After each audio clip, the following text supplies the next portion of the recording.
Tunataka kuwasalimu wote kwa amani ya Bwana Yesu. Tunaanza huduma yetu ya shule ya Biblia, na kwa wakati huu tutaomba kwa Bwana na kufanya ombi letu. Ninataka kuwaalika kila mtu kuungana nasi wakati huu katika nafasi ya uchaji mbele za Mungu wetu. Ni wakati kwako kutoa ombi lako binafsi. Omba kwa Bwana kwa ajili ya maisha yako, ili Mungu atubariki.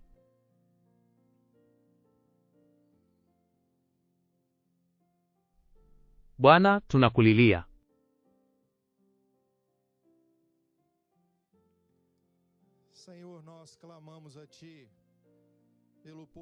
Kwa uweza ulio katika damu ya Bwana Yesu, tunalia tunapojihudhurisha mbele za Bwana. Maombi, dua ya kanisa lako, ili Roho wako Mtakatifu atufunike asubuhi ya leo.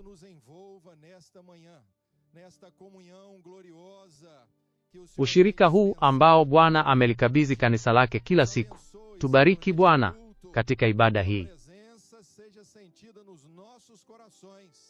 Uwepo wako na usikike mioyoni mwetu, na jina lako Bwana litukuzwe asubuhi ya leo kupitia ushirika huu mtukufu na baraka hii. Sisi hivi, Mungu, katika jina la Bwana Yesu, amina. Kanisa linaweza kuketi, tutaliabudu jina la Mungu wetu.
Utukufu kwa Yesu.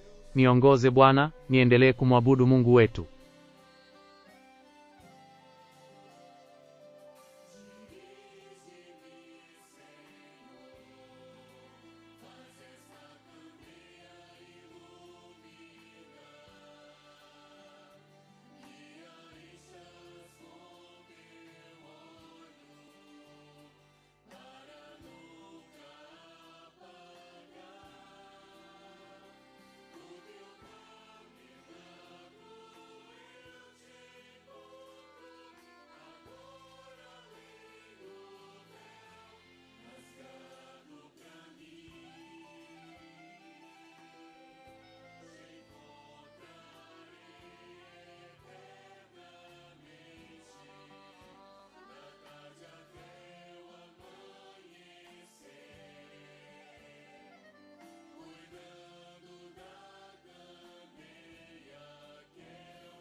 Utukufu kwa Yesu.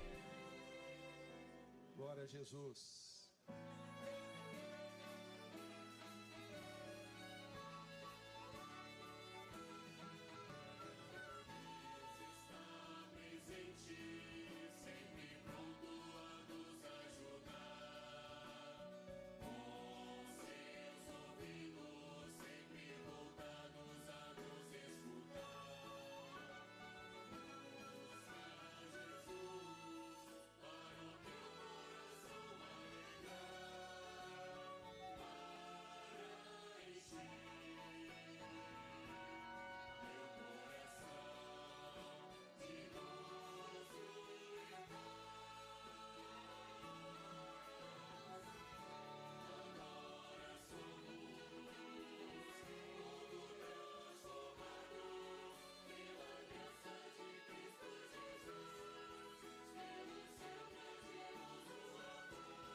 Nós saudamos a todos com a paz do Senhor Jesus.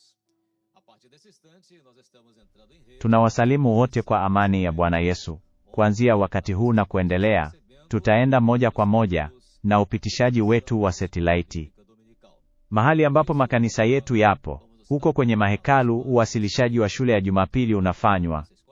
Kwa hiyo tutakuwa tayari kupokea fundisho la shule hii ya Biblia. Hata hivyo, tutakujulisha kwamba kuanzia wakati huu na kuendelea, watoto wetu, familia na vijana sasa wanaweza kutumwa darasani, kwa sababu hatutatangaza video za watoto wetu au video zingine ambazo kwa kawaida tunaonesha asubuhi ya leo. Ilitangazwa mapema asubuhi saa 9:30 asubuhi, ili kila mtu aweze kuipata baadaye kwenye YouTube ili kutazama matangazo. A partir de agora, então, estando as crianças liberadas para as classes, nós vamos então pedir à igreja para estar todos de pé agora, para nós orarmos ao nosso Deus. Kuanzia sasa, watoto wakiwa wameachiliwa kwenye madarasa yao, tutawaomba waumini kusimama ili tuombe kwa Mungu wetu. Desta oração ao nosso Popote ulipo, hata kama uko mahali pengine, sasa unaweza kushiriki katika maombi haya kwa Mungu wetu. oremos ao nosso Sasa tuko mtandaoni kupitia satelaiti na pia tunatiririsha kupitia YouTube. Tumuombe Mungu wetu. Bwana Mungu wetu, Baba yetu, nessa escola bíblica. tunakulilia Bwana, kwa uwezo ulio katika damu ya Bwana Yesu, tukikusihi, Bwana Mungu, kwamba tangu sasa, katika shule hii ya Biblia, Roho wako Mtakatifu apate kuitembelea mioyo yetu. Aos nossos corações. Katika kila neno Bwana, basi lipitishe ili kuwe na ufunuo wa kina na wa ajabu wa Bwana Yesu mioyoni mwetu. Gloriosa, bendita, Bwana na apate nafasi ndani yetu, ili kudhihirisha utu wake kamili wa utukufu. pois nós te Ubarikiwe Mwokozi wetu mpendwa Bwana Yesu, kwa kujifunza neno lako, maana tunabariki na kulitukuza jina lako katika jina la Bwana Yesu. Amina. Amina. Kila mtu anaweza kuketi makanisani, anaweza kuketi. Tunasalimia makanisa yote. Nós saudamos a todas as igrejas. Na amani ya Bwana iwe nanyi. Tunajifunza juu ya Bwana Yesu katika shule ya Jumapili. Estamos estudando na escola bíblica dominical sobre o Senhor Jesus. Kwa sababu ndani ya Yesu zimefichwa hazina zote za hekima na ufahamu. Todos os tesouros da sabedoria Mungu. Katika somo lililotangulia, tulijifunza kuhusu Yesu katika kitabu cha Ufunuo. Majina matukufu na vyeo vya Yesu katika kitabu cha Ufunuo, na Bwana alikuwa ametuwekea ahadi kwamba baada ya kuhitimisha somo hilo, tungekuwa tunampenda Bwana Yesu zaidi.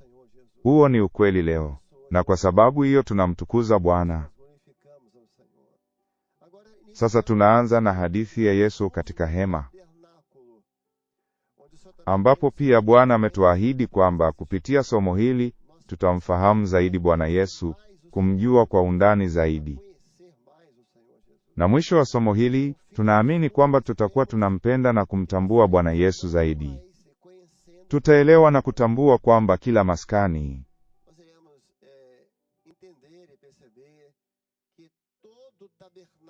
akanena vyombo vyote vya maskani, vyombo vyote vya maskani.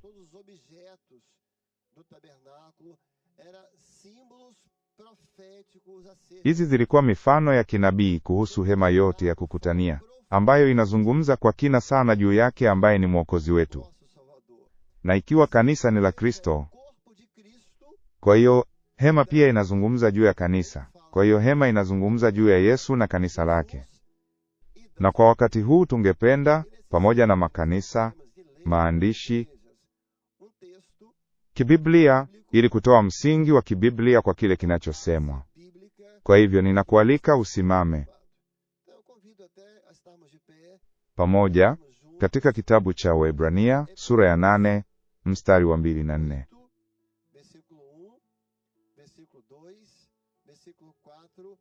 Na mstari wa 5, angalia maandishi. Sasa,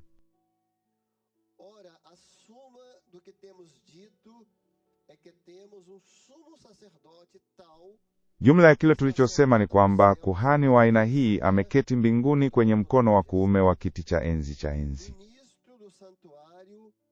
Mhudumu wa patakatifu na wa hema ya kweli, ambayo Bwana alisimamisha, si mwanadamu. Sasa kama angekuwa duniani,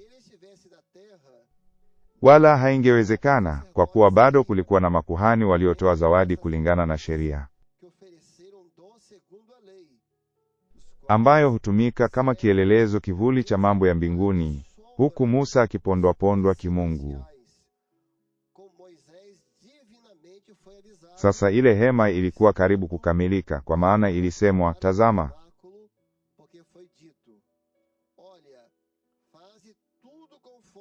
fanya kila kitu kulingana na mfano ulioonyeshwa mlimani. Hebu tuimbe sifa. Kadiri ninavyokujua, ndivyo ninavyokutamani zaidi. Imetulia.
Asante Mungu.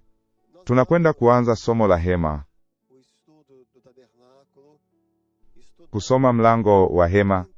Nitaonyesha slaidi maalumu hapa nikizingatia tu mlango wa kuingilia. somente sobre a porta de entrada. Então observem, Kumbuka kwamba tunaenda kujifunza hema na Yesu ndiye lango la wokovu. Jesus Yesu como a entrada para a salvação.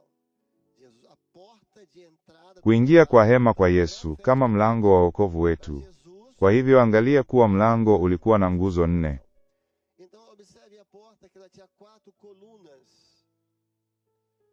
Ela tinha Alikuwa na urefu wa mita 9 hivi, zaidi ya mita 9.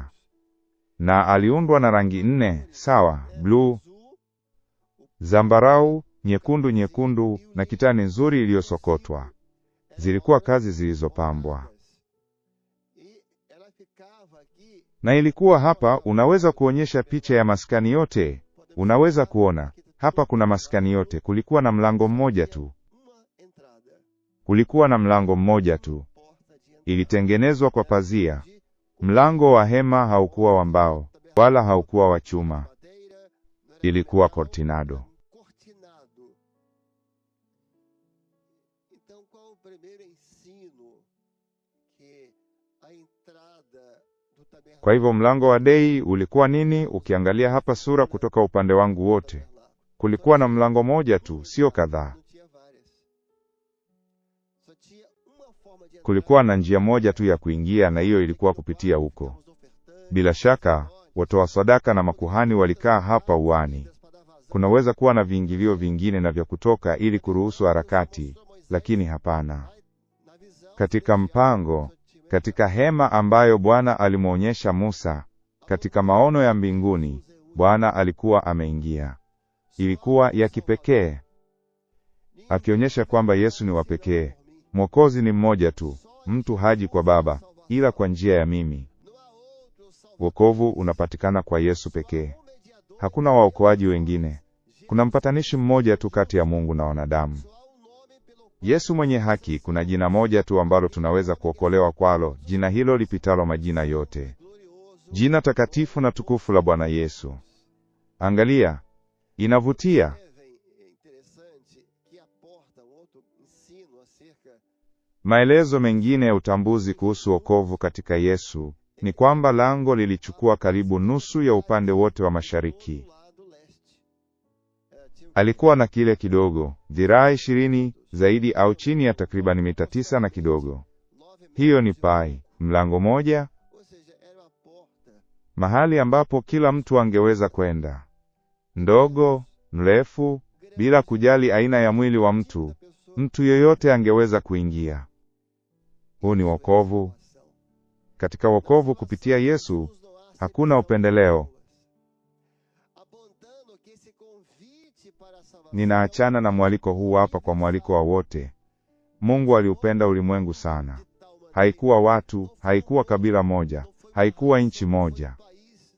Não, Kila mtu amealikwa kuingia katika hema ya kweli na kujionea ufalme kutoka ndani. o tabernáculo e conhecer por dentro o reino de Mungu aliyeimarishwa, Bwana Yesu, na aje ndani ya kila mmoja wetu. cada de nós. Então ali apontava Kwa hiyo hapo ilielekeza kwenye mwaliko ambao Yesu alitoa kwa mwanamume huyo. fez ao homem: Nyinyi nyote Vinde a mim, todos vós que estáis cansados e oprimidos, ninyi msumbukao na kulemewa na mizigo, nami nitawapumzisha. está Mlango wa wokovu uko wazi kwa wote wanaotaka kuukubali Jesus como seu. kama mwokozi wao. Kipengele kingine, Outro aspecto que a entrada do tabernáculo kwamba mlango wa mafundisho ni namba 1 ya mlango. Kama nilivyosema tayari, ilikuwa imefunikwa. como já falei, era Ulikuwa ukitengeneza pazia la rangi 4, ou seja, era uma cortina hivyo. de 4 cores. Então, você, Unaingia pitia mlango uliofunikwa, hauhitaji kutumia nguvu yoyote. você não precisa fazer força. Você não precisa ser forte. Huna haja ya kuwa na nguvu, unahitaji kufanya jitihada bila kujizuia, unafikia mwanga. Songa mbele, maana wokovu hauji kwa nguvu, si kwa na. Não é pela vida Uh. humana, não é a salvação. Wokovu si mwanadamu, si kwa matendo ya wanadamu. Wokovu sio tu kwa wenye nguvu. Wokovu kupita katika neema ni kwa Roho. Maana na wauliza ndugu, kuna ugumu gani wa kupita katika mlango uliofungwa kwa pazia? Ni nini kigumu? Ni rahisi. Ni rahisi kumkubali Yesu.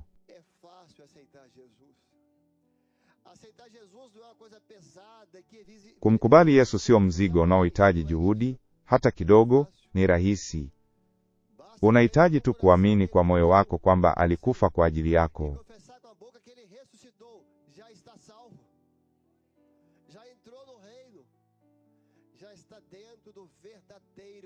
Na kukiri kwa kinywa cha mtu kwamba amefufuka, tayari ameokoka, tayari ameingia katika ufalme. Tayari iko ndani ya maskani ya kweli. Angalia jinsi ya kupendeza, ndugu zangu. Ni mlango wa hema, haukuwa na ufunguo.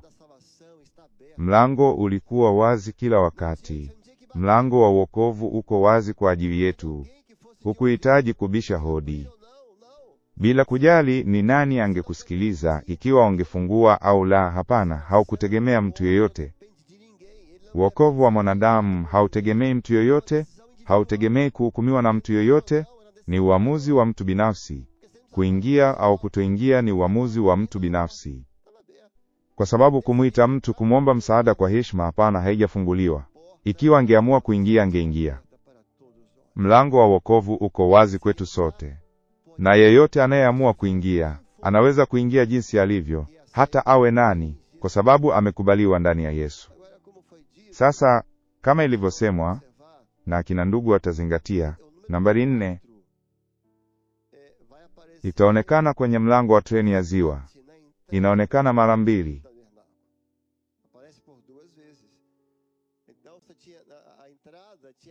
Kwa hiyo kwenye mlango ulikuwa na nguzo 4. Na ilikuwa imepambwa kwa rangi 4, sivyo? Bluu, zambarau, nyekundu, rangi nyeupe.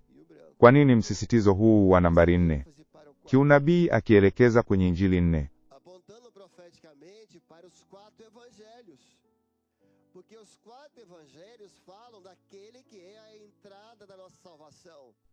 Kwa sababu Injili zote 4 zinazungumza juu ya yule aliye lango la mabadiliko. Kwa sababu Injili zote 4 zinazungumza juu ya Yesu. Kwa hiyo Injili 4 zinaelekeza mwanadamu kwenye mlango wa wokovu, ambao ni Bwana Yesu. Kwa kila chumba. Nakumbuka kuwa rangi 4, ningeweza kuweka slaidi na rangi 4 hapa. Kwa nini rangi hizi 4? Rangi 4 zinazungumza juu ya Yesu na mambo yanayohusiana na Bwana Yesu. Bluu.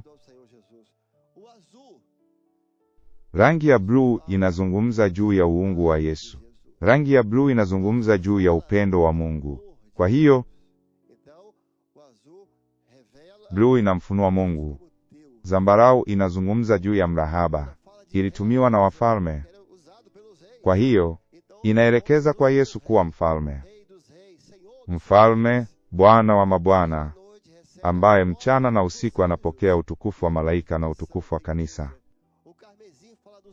Nyekundu inazungumza juu ya Yesu, ambaye alikuwa mwaminifu hadi kifo, hata kifo msalabani, na kitani nzuri iliyosokotwa. Utakatifu, kumtayarisha Yesu kama mtu mtakatifu, mtu mkamilifu. Hebu tuimbe sifa sasa, kisha tutaendelea.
Utukufu kwa Yesu na wasalimu wote kwa amani ya Bwana Yesu.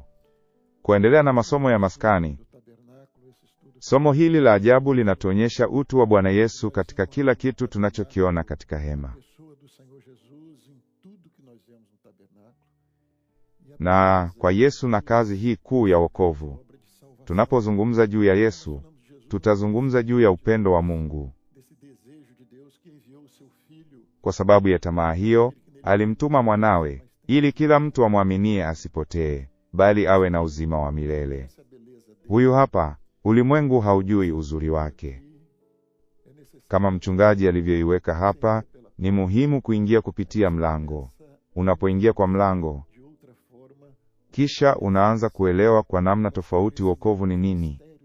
Unaanza kuwa na ujuzi wa siri za Mungu, ambazo si za wale walio nje yake. Lakini hiyo ni kwa wale waliokubali mwaliko na kuupitia. Sasa tutazungumza juu ya pazia lililoizunguka maskani. Maskani alikuwa na mapazia yaliyomzunguka ambayo yaliungwa mkono na nguzo. Kisha Kutoka 27:9 inasema, nawe fanya ua wa maskani. Ua wa maskani, mapazia ya kitani nzuri iliyosokotwa. Kwa hivyo zingatia, pazia lilikuwa la kitani, lakini lilikuwa la kitani nzuri iliyosokotwa, kitani maalum. Wanawake wa Israeli walitaraza kitani hii. Kitani hiki nacho kilikuwa kimefumwa kwa uthabiti zaidi, haikuwa kitani dhaifu.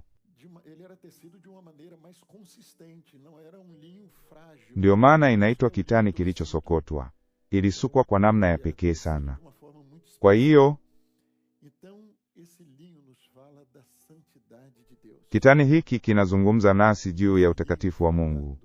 Na kitani hiki kinazungumza juu ya hema. Wakati Bwana Yesu alikuita, Bwana alituita. Tunaingia kupitia mlango bila juhudi. Wokovu unatoka kwa Mungu. Ni njooni kwangu, ninyi nyote msumbukao na wenye kulemewa na mizigo. Njoo na uingie, wokovu ni bure.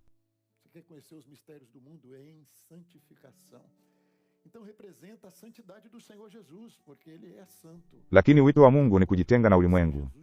Unataka kujua siri za ulimwengu katika utakaso. Kisha inawakilisha utakatifu wa Bwana Yesu. Yeye ni mtakatifu. Hakuna aliyeweza kumsadikisha Yesu juu ya dhambi. Yeye ndiye aliyefanyika kuwa mtu. Lakini alibaki safi kakimpendeza Mungu. Na kuendelea kuwepo huku kunazungumzia kujitenga. Utakaso, anasema kutakasa ni kutengwa. Wakati mwingine ulimwengu huipotosha, sivyo? Mtakatifu, basi unamfikiria yule mtu mdogo mwenye nuru ndogo juu ya kichwa chake, mkono mdogo namna hii. Ne. Lakini haiwezekani, sawa? Unajaribu kuwa mtakatifu? Hata mimi naamini sasa. Hata watu wa huduma wanasema, unajaribu kuwa mtakatifu? Hapana, hujaribu. Neno la Bwana linasema sisi tuliooshwa kwa damu ya Yesu, maisha yetu yamebadilishwa. Tunapokutana na Yesu, maisha yetu yanabadilishwa. Siri za Mungu, siri za Mungu.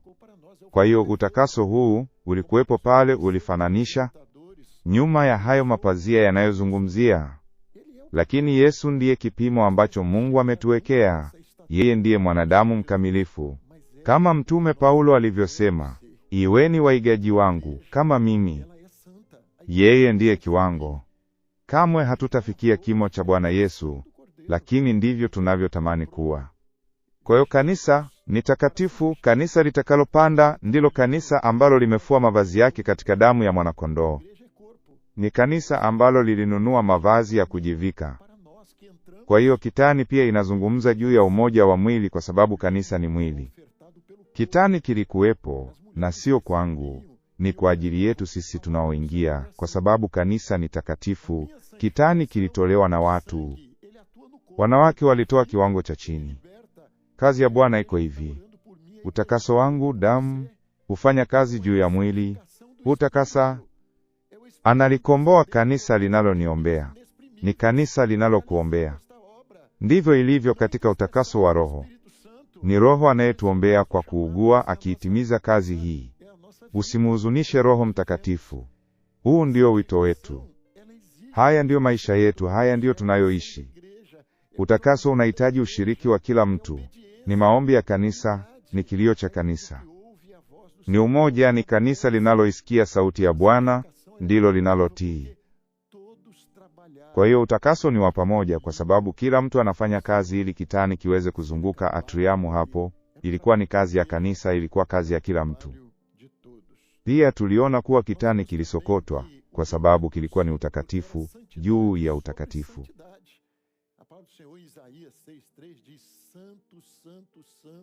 Neno la Bwana katika Isaya 6:3 linasema, mtakatifu, mtakatifu ni Bwana wa majeshi. Kwa hiyo anachosema ni kitakatifu mara 3. Ni takatifu, takatifu, takatifu. Hiyo ni usemi, sawa? Mtakatifu mara 3 inazungumza juu ya utakatifu wa Mungu, utakatifu wa Bwana Yesu. Mtakatifu, mtakatifu, mtakatifu ni Bwana Mungu Mwenyezi. Uriu Torsido inaelekeza kwenye utakatifu kamili wa Mungu, lakini utakatifu ambao kanisa linataka kuishi. Utakatifu si ukamilifu. Utakatifu sio kuwa mkamilifu, bali utakatifu ndio ulimwengu unaona, maana ndivyo kanisa lilivyo. Kanisa ni kusanyiko lililoitwa. Ni kanisa ambalo halifanani na ulimwengu huu, si wa dunia. Iliingia kwa mlango. Iliingia kuishi baraka ya Bwana, ushirika na Mungu. Kwa hiyo ni kanisa ambalo limekubali wito huu. Kwa hivyo, kutoka mbali, hema ukiitazama kwa mbali, unaweza kuona pazia hilo la kitani, lakini katika jangwa inaweza kuonekana kama kitu cha kawaida. Haivutii. Kwa mbali jangwa na maskani zinaweza kuchanganyikiwa na kila mmoja. Lakini wale walio pamoja na Mungu hawawezi kujua yaliyomo ndani, mafumbo yaliyomo. Lakini wale waliokaribia na kuingia wangeweza kuona undani wa utakatifu, si juu ya kuona hema kwa nje. Mara nyingi, mtu asiyemjua Bwana hana uzoefu na Bwana. Anatazama kwa dharau kazi ya Mungu anayofanya Mungu. Lakini yeye anayekubali mwaliko na kuingia, anastaajabia kila kitu anachokiona hapo, fumbo. Lakini pazia iko kwa sababu hiyo. Si mtu anayesimama nje, si mtu aliye katika dhambi, bali ni mtu aliyepita. Mtu ambaye amejua imani ni mtu ambaye amekuwa na uzoefu na Mungu, akasikia sauti na kukubali mwaliko. Alichaguliwa kulingana na ujuzi wa Mungu Baba na kujua haya siri za Bwana. Unapoingia ni kile tunachokiona, tunashangazwa na Yesu. Pamoja na utajiri, pamoja na siri za Bwana Yesu, pamoja na yote ambayo Bwana anatuonyesha. Na tutaona wakati wa somo kila undani wa maisha yetu ni nini, ambayo ni maisha ya kanisa, ambayo ni yale tunayoyaona katika Yesu. Pia kanisa lina nafasi ya kujua siri za Bwana. Zaburi 25:12 nasema, ni nani mtu amchaye Bwana? Atakufundisha. Kwa hivyo, yoyote anayemjua, unampata Yesu katika kila kitu. Na Bwana, unasikia sauti ya komunyo. Wito wetu ulikuwa wito wa komunyo. Kanisa ambalo limeuacha ulimwengu, huo ni utakaso. Ni pale unaposema ulimwengu haunitumikii. Hebu mtu ajichunguze mwenyewe. Si tu katika siku ya ushirika, bali kila siku, kwa sababu ni kanisa linalojitayarisha kwa ajili ya kukutana na Bwana Yesu. Mungu hufunua yaliyomo, lakini siri za Bwana ni kwa wale wanaomcha Bwana. Mtakuwa marafiki zangu, anataka tuwe marafiki. Lakini ikiwa utafanya kile ninachokuambia, miaka. Lakini mapazia walikuwa pale katikati ya jangwa wazi kwa vipengele, kila aina ya vipengele. Joto, kuungua, baridi usiku, mvua wakati mwingine, kila aina ya hali mbaya ya hewa.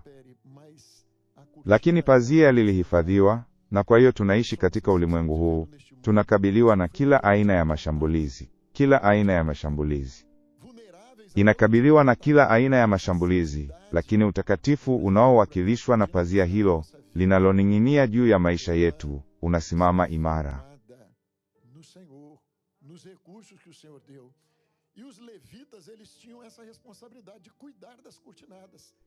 Katika Bwana, katika rasilimali ambazo Bwana ametoa. Na Walawi walikuwa na jukumu la kutunza mapazia. Hakuweza kutiwa doa, na hilo ndilo jambo la kanisa. Mtu akiteseka, kanisa linateseka pamoja naye, nalo kanisa hulia pamoja nao. Ni mwili, ni msaada. Pazia, osha pazia hilo, andaa pazia hilo, pazia haliwezi kupasuka. Kazi ya Bwana lazima idumishwe, kanisa ni la afya. Kanisa linadumishwa katika utakatifu huu. Ni kilio cha kanisa, ni kazi ya kanisa, ni urejesho wa daima. Kitani ni nzuri, safi, nyeupe na takatifu. Huduma katika kanisa iko hivyo pia, ndivyo shemasi alivyo. Mchungaji hutoa msaada na msaada. Ikiwa mtu hana afya, mtu husaidiwa. Na tuna rasilimali zote za neema ya kuweka kitani nzuri na safi. Madoa yanaonyesha hitaji la kutakaswa. Sio tu suala la kuiacha ikiwa na madoa. Yeye hajali kuhusu hilo. Hatutaruhusu mtu yeyote kuja katikati yetu na kuleta kile kilicho kutoka jangwani. Hapana. Umeingia hapa, damu yake inakusudiwa kuwa takatifu. Na kanisa hushughulikia hili katika maombi ya kudumu. Na tunayo damu ya Bwana Yesu. Ufunuo 3:18. Jiepushe nami, weupe ili uvae. Hapo kwanza Yohana, mwanangu, ukitenda dhambi una wakili kwa Baba. Basi kwa nini tunatenda dhambi? Kwa sababu dhambi si kitu cha kawaida katika maisha yetu. Tofauti ya ulimwengu ni kwamba ulimwengu unakubali dhambi, unaishi na dhambi. Lakini kanisa lilifanya uchaguzi, liliingia kupitia mlangoni, likamchagua Yesu, na linataka kuzama ndani zaidi katika mafumbo, linataka kuishi baraka hii. Na hairuhusu kuvunja ushirika na Bwana. Kitu kikiingia, sisi ni wakamilifu, ndivyo utakaso ulivyo, sio ukamilifu. Lakini hamu ya kuwa mtakatifu ni kumwambia Yesu kila siku, siitaki dunia. Tutakwenda wapi Bwana? Wewe peke yako una maneno ya uzima wa milele. Nilimchagua Yesu, namtaka Yesu, ni chaguo kila dakika. Dhambi inapojidhihirisha mbele yako, nawe ukasema hapana, sitaki. Wakati wa kutoa mapendekezo yake, hapana, mimi ni kanisa. Niliitwa nitoke, mimi ni sehemu ya kusanyiko la watakatifu, na kanisa la Yesu. Ni kanisa linalojitayarisha kuondoka, haikubali madoa. Imechafuliwa, imetiwa rangi, lakini ina chaguo, sitaki, sitabaki. Mimi si mwenye dhambi, unitakase kwa damu ya Yesu. Nenda kaombe msaada kanisani. Msaada wa nini? Kwa sababu haujaridhika na ulimwengu. Hiyo ni nini huko? Ninaona kwamba anathamini utakaso huu. Kilio cha damu ni rasilimali hii ya ajabu. Tulicho nacho, hii ndio rasilimali. Tunazo rasilimali zote ambazo Bwana ameweka ndani ya uwezo wetu, ili kubaki kama kanisa. Wokovu ni muujiza. Muujiza unaojifanya upya jangwani kila siku. Muujiza wa siku, kama umeokoka, lakini ni muujiza wa leo. Kwamba Bwana anafanya kazi na kututegemeza katika kazi yake. Lakini ni nini kinachodumisha utakatifu huu? Ni nini kilidumisha pazia hilo? Haikuruka tu jangwani. Lakini neno la Bwana linatuambia kwamba kulikuwa na nguzo pale zilizoitegemeza. Hii hapa nguzo, fedha juu ya nguzo. Nguzo hiyo ilitengenezwa kwa mbao, lakini hapa kulikuwa na fedha, kofia ya chuma ya wokovu, imara katika Bwana. Bei ya ukombozi wetu, vipande 30 vya fedha. Tunamuona Yesu Kristo ndani yetu, ndiye tumaini la apishi. Tunayo nia ya Kristo, huo ndio wito wetu. Mtume Paulo anazungumza juu ya hili. Tunayo nia ya Kristo. Hiyo ndio umefanya katika maisha yetu. Lakini tuliwezaje hata kubaki wima katika mchanga? Ulipanda kitu kwenye mchanga. Safu hii ingeenda, lakini ina msingi wa shaba, kwa sababu Bwana Yesu anatutegemeza tukiwa tumesimama. Yeye ni haki yetu, anahesabiwa haki kwa imani katika Kristo Yesu. Tumethibitika ndani yake. Juu ya mwamba huu, msingi wa shaba unaotutegemeza, ni muujiza ambao Bwana amefanya maishani mwetu. Hizi ndizo rasilimali alizotupa. Então são os recursos que ele nos deu. Não fomos nós que salvamos a nós mesmos. Não somos salvos pelas boas obras, mas somos salvos pelo preço da redenção e somos. Tulijiokoa wenyewe, hatuokolewa kwa matendo mema, bali kwa bei ya ukombozi. Nasi tumeokolewa kwa sababu alitoa uhai wake kwa ajili yetu, anatutegemeza, yeye ni haki yetu. Kwa hivyo kulikuwa na muundo wa safu, sawa. Kuhesabiwa haki, fedha, bei ya ukombozi, na kitani, utakaso. Ni maisha yetu mbele za Bwana. Nguzo katika Kutoka 27:9-19 inasema kwamba ilikuwa na urefu wa dhiraa 5, takriban mita 2 na sentimita 20. Urefu wa juu mtu anaweza kufikia ni mita 2 na sentimita 20. Kwa nini? Kwa sababu Bwana alituita na kutuweka katika kazi hii, lakini sisi si watu wakuu. Hakuna mtakatifu mkuu, hakuna safu ndefu zaidi, nguzo zote zilikuwa na ukubwa sawa. Unajua kwa nini? Kwa sababu ni mwili wa Kristo. Hakuna mtu mkuu hapa, hakuna mtu wa ajabu hapa. Tuna wanaume na wanawake walioitwa na Mungu, wakitegemezwa na Bwana.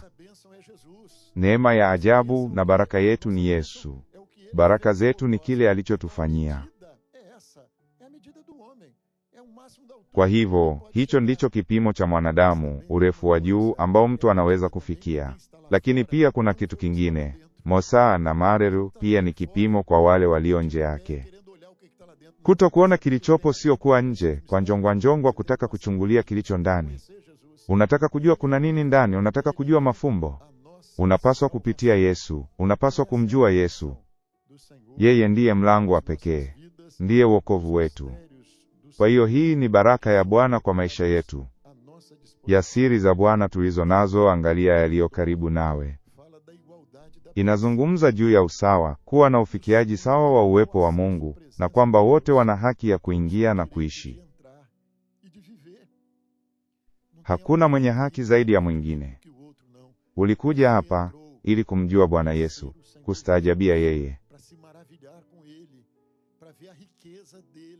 kuona utajiri na utukufu wake kuja.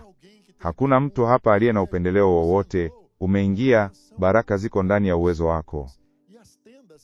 Na mahema yalikuwa pande zote. Hema la kukutania lilikuwa pale, na lile wingu lilikuwa juu ya hema daima. Ilikuwa ni muujiza. Lakini Israeli wote walikuwa wamepanga, kabila zote kwa utaratibu ambao Bwana alikuwa ameweka, walikuwa wamepanga kuizunguka hema. Unajua kwa nini?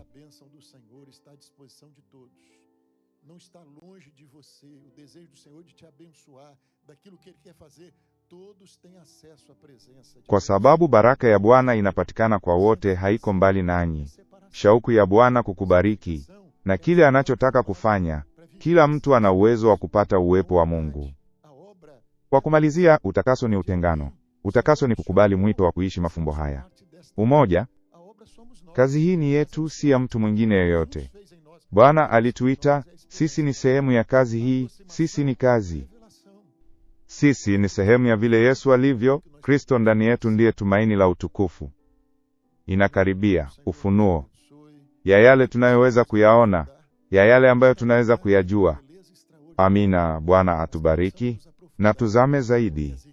Hema la kukutania lina uzuri wa ajabu, lakini tuchunguze kwa undani zaidi, maana utajiri ni mwingi, mafundisho ni mengi. Kwa kila undani tutaona Yesu amefanya nini katika maisha yetu. Sisi ambao leo ni hekalu la Roho Mtakatifu, je, tutamwimbia Bwana sifa?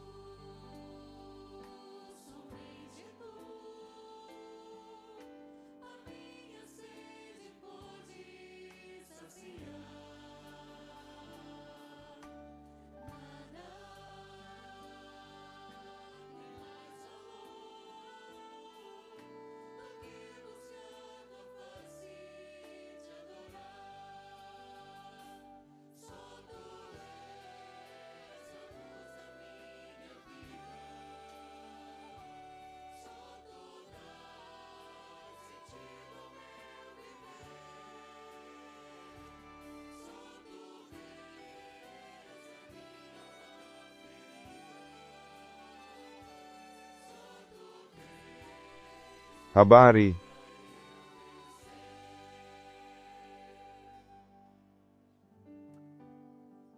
Kwa amani ya Bwana Yesu. Ndugu zangu, tunamalizia somo la leo. Meus irmãos, estamos concluindo o estudo de hoje. Certamente todos já Hakika kila mtu atakuwa ameshaelewa kwa usahihi kile kinachowasilishwa. Maskani transmitido. Tabernáculo ilijengwa kwa utiifu wa Musa na wote. construído mediante a obediência de Moisés Watu kwa yote walioonyeshwa mlimani, a tudo aquilo que lhe foi mostrado no monte. Naquela íntima comunhão que ele desfrutou com o Senhor, katika ushirika huo wa karibu aliofurahia pamoja na Bwana kwenye mlima Sinai, alipokea mwongozo wote wa kila jambo. todos os Na ndugu zangu, kama ilivyosemwa hivi punde, E meus irmãos, como acabou de ser dito, o tabernáculo era hema ilikuwa kwa ajili ya watu, ilibebwa na watu, na iliwekwa mahali pote njiani, todos os lugares ao longo da caminhada até a chegada mpaka walipofika Kanaani, nchi ya ahadi. à prometida. Vile vile, E, semelhantemente, nós também estamos numa caminhada. em sisi direção- pia tuko kwenye safari ya kwenda Kanaani ya mbinguni. Estamos Utukufu kwa Mungu. numa caminhada Tuko em kwenye direção safari kuelekea nchi yetu ya ahadi. e podemos Na tunaweza kuwa na hakikisho hili kwamba Bwana Yesu yuko pamoja nasi daima katika safari hii yote. Jesus está sempre conosco ao longo desta Na caminhada. kanisa la Bwana Yesu liko nasi daima. O Senhor Jesus também está sempre conosco. Os irmãos notaram como o tabernáculo fala do Senhor Jesus e fala Ndugu waliona jinsi hema inazungumza juu ya Bwana do Yesu Senhor Jesus. na inazungumza juu ya kanisa lake. Se separa Kwa da nini? igreja. Kwa sababu Bwana Yesu kamwe hajitenge na kanisa lake. Perfeita e constante Tunaishi ndani na daima pamoja na Bwana, hata katika umilele, kama tulivyokuwa tukitaja muda mfupi uliopita. Tunajua kutokana na ufunuo ambao Bwana alimpa mtume Paulo, deu ao apóstolo Paulo que nós, igreja do Senhor, que pensamos que estamos sisi kitkisi kanisa la Bwana tunafikiri kwamba tuko mbali na Bwana Yesu ambaye alikuwa katika umilele. descobrimos que nós já estamos assentados nos Tumegundua kwamba tayari tumeketishwa katika ulimwengu wa roho katika Kristo Yesu. Kwa nini? Jesus Kwa sababu Bwana Yesu está em comunhão constante. yeye yuko katika ushirika na mwili wake na kanisa lake. Então, Kwa meus hiyo, irmãos, estamos ndugu na dada wapendwa, a- tunatembea kuelekea Yerusalemu ya mbinguni. e com esta segurança, Kwa uhakikisho huu, Bwana Yesu hatatuacha. Deus, Yeye ni Emanueli, Mungu pamoja nasi. Jesus, como já foi Na kanisa la Bwana Yesu, kama ilivyosemwa tayari, estamos daima pamoja nasi, tuko kanisani kwa sababu tuko katika mwili wa Kristo. Então temos essa segurança. É uma igreja Kwa hiyo tunalo kanisa hili kututegemeza katika safari hii, kama vile Bwana Yesu pia anavyotutegemeza na kutusaidia. e nos apoia Naye atatuunga mkono hadi mwisho. até o fim. Na ndugu zangu, tunafurahi kujua kwamba tayari tunaweza kufanya hivyo kwa imani. Já podemos pela fé. Ishara zinajitokeza na kutufanya tutambue kwamba tayari tuko karibu sana na Yerusalemu ya mbinguni. Tayari tuko karibu na dunia. Já estamos próximos da terra. Tayari tumezitambua dalili zinazotuhakikishia hili. Sinais que nos Kupitia imani tayari tumeona nchi yenye furaha. estamos uma terra feliz. Popote nitakapoishi siku zote. Haleluya.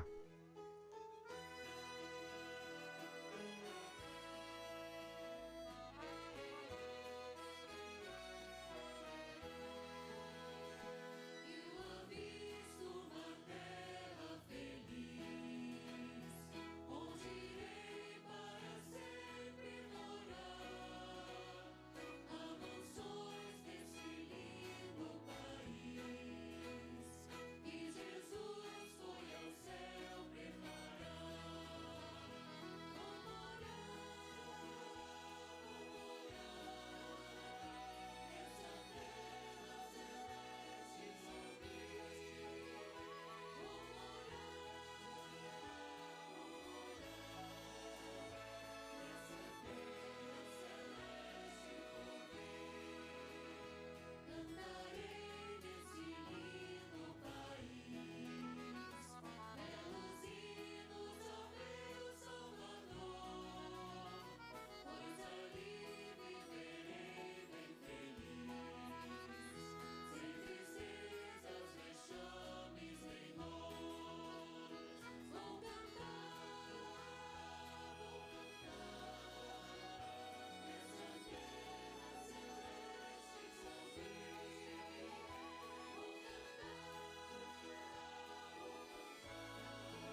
Glória a Jesus. Aleluia. Vamos estar orando Mwangalieni Yesu. Haleluya. para que Tutakuwa tunaomba sasa ili neno la Bwana liwepo imara katika mioyo yetu. nossos corações, Wacha tuwe hai, tukiundwa kila wakati.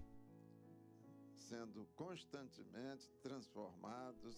Neno la Mungu na Roho Mtakatifu wa Mungu. Amina. Deus e Tutakuwa tunaomba sasa katika makanisa yote. Amém? Vamos estar orando agora em todas as igrejas. Wachungaji wakiweka mikono yao juu ya makutaniko yao ili kazi hii ya Roho itendeke. Congregações, para que haja esta operação do Espírito. Kuunganisha mafundisho katika mioyo yetu. Haleluya. Utukufu kwa Bwana Yesu. Glória ao Senhor Jesus. Utukufu kwa Bwana Yesu. Bwana asifiwe. Haleluya. Louvado seja o Senhor. Aleluia. Yesu. Glória a Jesus. Dore mi canta la sol de mi haisi. I know de mi high soul de mi Watumishi wako, kanisa langu pendwa. Tazama, Roho wangu Mtakatifu. Dore mi rei soul de mi high. Eis que o meu Espírito Santo Dore mi anda la mai soul. tem vos Ni nani aliyekufunulia mafumbo, siri hizi ambazo nimekufunulia wewe? esses mistérios Dore canta la mai que eu a vós tenho revelado. Ei, nore se mi haisi. É para que sejais mais Ni próximos, ili uwe karibu na Mola wako mlezi. para que o meu Ni ili roho yangu iwe ndani ya mioyo yenu. tabernacular nos vossos corações. Rei soul de mi high. Por isso, meus filhos, Kwa hiyo, wanangu, furahini, kwa maana neno langu linawaambia jambo jipya. ela descortina para vós Rei soul de mi high. algo novo. Anda la Ninatamani kujidhihirisha mioyoni mwenu, ili mpate kumpenda zaidi mwanangu, ambaye hakuyaacha maisha yake, Que não poupou a sua vida. se mi rei soul de mi lakini alijitoa kwa ajili yako. Litukuzeni jina langu, kwa maana saa hii ninabatiza wengine kwa Roho yangu takatifu. Espírito Santo, estou enviando Ninatuma malaika kutoka katika makutaniko kufanya ukombozi, ili jina langu litukuzwe, litukuze jina langu. glorificai meu nome, porque fala assim. Kwa kuwa Mungu wako amesema, mpendwa na Malkia, pokea hivi, Bwana, sifa zetu na utukufu wetu. Tunakushukuru kwa kila kitu ambacho umefanya katika maisha yetu wakati wa shule hii ya Jumapili. Esta escola dominical. Agradecemos pela operação do Teu Espírito Santo em nossos corações. Recebe a Tunakushukuru kwa kazi ya Roho wako Mtakatifu katika mioyo yetu. Pokea, Bwana, utukufu wote, heshima yote, sifa zote, nguvu zote, utukufu wetu wote. Deus e Pai, Katika jina la Bwana Yesu, Salvador, na upendo wa Mungu wetu na Baba, na neema ya wokovu ya Bwana Yesu Kristo, Espírito Santo, faraja za Roho Mtakatifu ziwe pamoja nanyi nyote, ndugu na dada, na pamoja na watu wote wa Mungu, leo na hata milele. Amina. sentados, Laiti tungekuwa tumeketi, tumemaliza, na tutakuwa tukimtukuza Bwana kwa nyimbo. antes de nos despedirmos.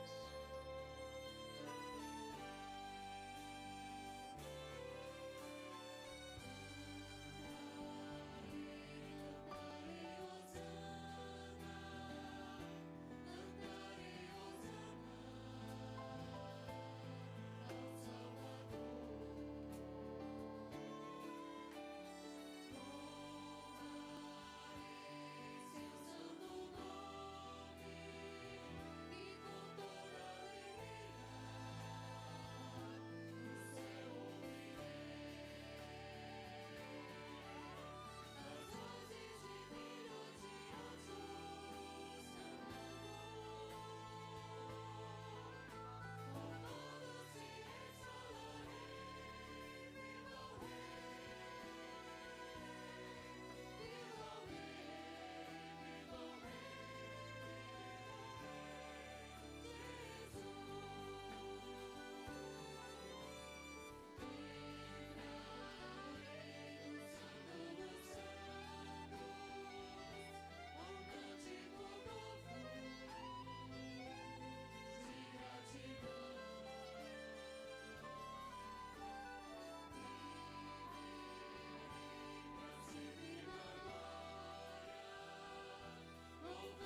assim nos despedimos do estudo da Escola Bíblica Dominical desta manhã.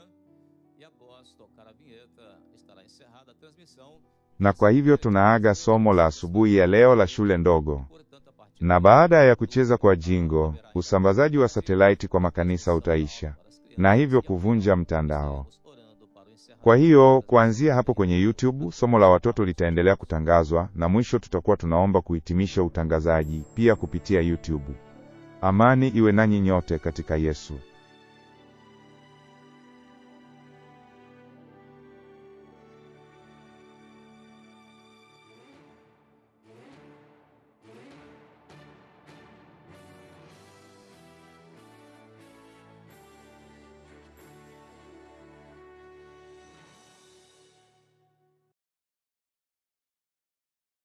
Quero saudar a todos com a paz do Senhor Jesus, em especial as crianças. Salamu kwa wote kwa amani ya Bwana Yesu, hasa watoto, kabla ya ujana na vijana.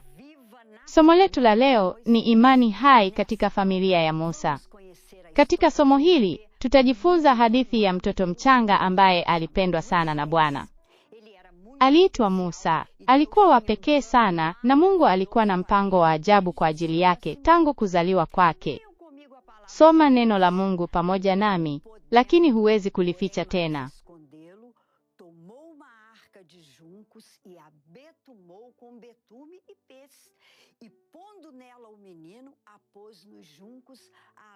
Akachukua kikapu cha matete na mayai kilichojaa manukato na perechi, akamtia mtoto ndani yake. Akaiweka kati ya matete kando ya mto Naile. Hii ni Kutoka kwa Kutoka. Sura ya 3, mstari wa 3. Watu wa Israeli walikuwa watumwa huko Misri. Farao alitoa amri ya kuhuzunisha sana kwa Waebrania, na Musa alizaliwa katika wakati mgumu. Jambo ambalo hakuna aliyejua ni kwamba Mungu angemtumia mvulana huyo kuwaongoza watu wake kutoka Misri. Na pia, baadaye,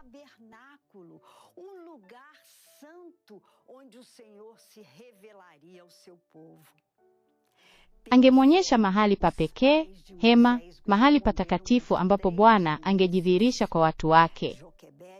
Kwa imani, wazazi wa Mose walimficha kwa muda wa miezi 3. Yokebedi alitengeneza kikapu kilichopakwa lami ndani na nje, ili maji yasiingie. Wazazi wa Musa walikuwa Haruni na Yokebedi. Walijua hatari ambayo mwana wao alikuwa nayo, na waliposhindwa kumficha tena Musa, mama ya Yokebedi alikusanya matete, akatengeneza kikapu na kukivuka kikapu lami ndani na nje ili kuzuia maji kuingia. Kisha akamweka Musa ndani ya kikapu, akiweka mimea kando ya mto ambapo binti ya Farao alikuja kuoga.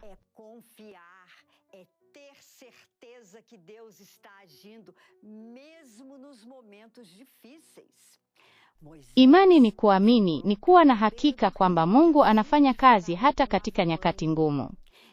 Musa akaenda kwenye ukingo wa mto ambapo binti Farao alikuwa akioga, na dada yake Miriam akasimama kwa mbali akitazama. Na binti Farao alipompata mtoto,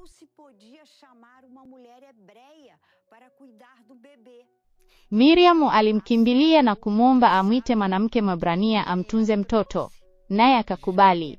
Na unajua Miriam alileta nani? Yokebedi. Ni baraka iliyoje!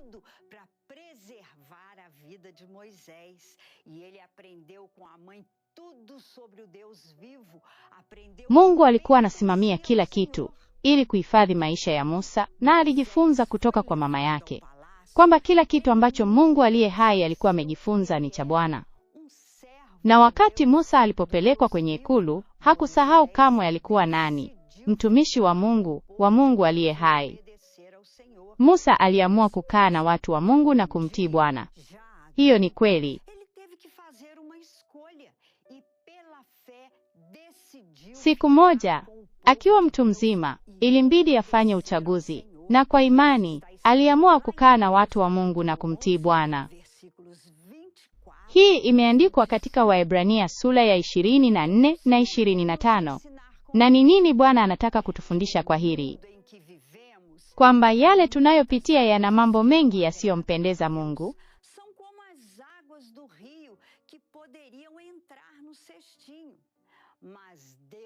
Wao ni kama maji ya mto ambayo yangeweza kuingia kwa Mungu. Alitupa mambo mawili muhimu sana: Roho Mtakatifu na imani. Kama vile lami ilizuia maji kuingia kwenye kikapu,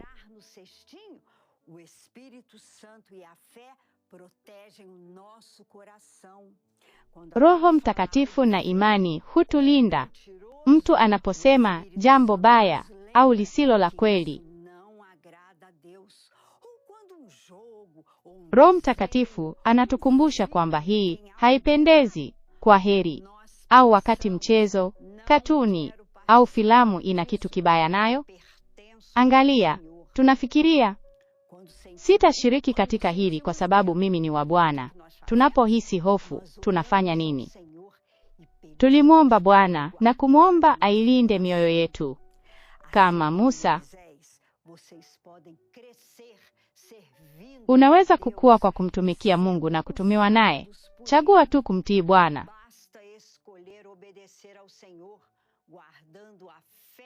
Kuweka imani moyoni mwako. Kumbuka kile kilichoandikwa katika Warumi 17b. Mwenye haki ataishi kwa imani.